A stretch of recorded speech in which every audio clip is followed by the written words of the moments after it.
Liam Payne has been praised for his contribution to Netflix's Building the Band as critics took aim at the show's overall production.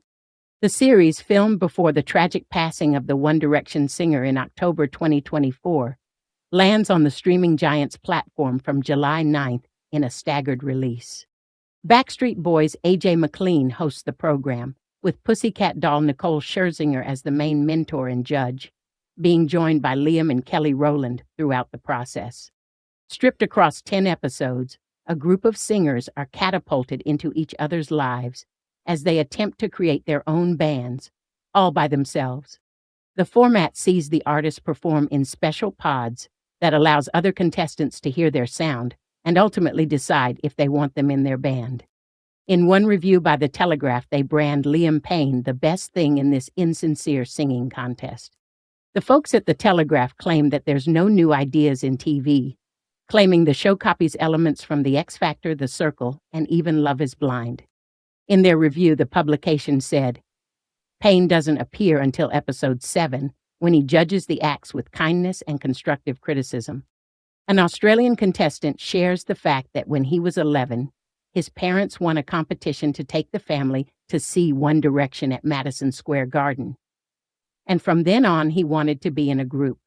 It's a sweet moment, and Payne looks genuinely touched. It's right that the producers, backed by the family, decided to keep his contribution in the series. But it's also pretty sad. Over at the iPaper, they question whether talent shows should even be a part of TV in this day and age, and their duty of care towards contestants. They write, obviously, the flashy trailer displays no awareness of the grim irony that were it not for programs just like this that promise desperate, hopeful singers a future of success and stardom, Payne might still be alive. In fact, it displays no awareness of the conversations about how we protect young talents and their mental health in the wake of his death at all. Delivering just a 3-star review, The Guardian also take a swipe at Building the Band's format and production qualities, claiming the series' first episodes feel a little drawn out and repetitive. The newspaper says, as a reality show, it is fine, watchable, well-crafted, leaving sufficient cliffhangers to keep you pressing play. It also raises its eyebrows on whether the show aims to create new sound or simply TV storylines.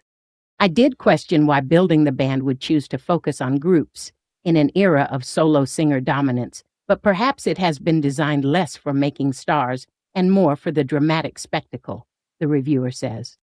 Meanwhile, The Standard praised Netflix for their latest reality TV offering in their glowing 4-star review. They say Building the Band taps into the legacy of noughties TV shows such as The X Factor, which created One Direction and Liam Payne. For lifelong One Direction fans, Payne's presence is bittersweet, but he's a grounded, respectful presence here, and the series handles his legacy with care, the review says. They add, like clockwork, tensions flare. Those who falter often lash out, giving the show its requisite dose of drama. But Building the Band isn't just about meltdowns. It's also a showcase for powerful mentorship, and few moments are more affecting than Payne's. When Building the Band, the emotionally charged and heavily hyped Netflix reality docuseries, launched its final season, few could have anticipated the widespread controversy and acclaim it would stir. At the center of the storm stood former One Direction member Liam Payne, whose involvement proved to be both a source of inspiration and contention. As the dust begins to settle around the final episodes, one thing remains clear. Liam Payne's presence was the emotional heartbeat of the show, even as critics accused Netflix of exploiting tragedy in pursuit of streaming numbers. This article dives deep into the full background of Building the Band, Liam Payne's personal and professional evolution that led him to the series, and the controversies that unfolded as the series reached its conclusion. We'll explore why Payne is being hailed by fans and participants alike, while Netflix is being criticized for decisions that many have called ghoulish and insincere. Building the Band was initially conceived as a heartwarming and inspiring reality format that documented the formation of a new, genre-defying boy band. With echoes of early 2000s pop phenomena, the series aimed to combine raw talent, emotional journeys, and behind-the-scenes mentorship to give viewers a taste of what it takes to make a band from scratch.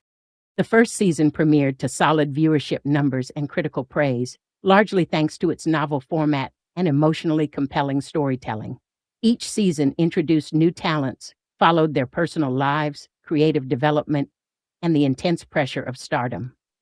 However, what truly set the final season apart was the decision to bring in Liam Payne as the lead mentor and executive producer, a move that re-energized the franchise, but also became a flashpoint for controversy. Liam Payne's arrival on Building the Band came at a critical juncture in both his personal life and career. After years of riding the highs and lows of fame following his One Direction journey, Payne had been vocal about his struggles with mental health, substance use, and the challenge of reinventing himself as a solo artist. His honesty about hitting rock bottom and working his way back resonated with fans across the world.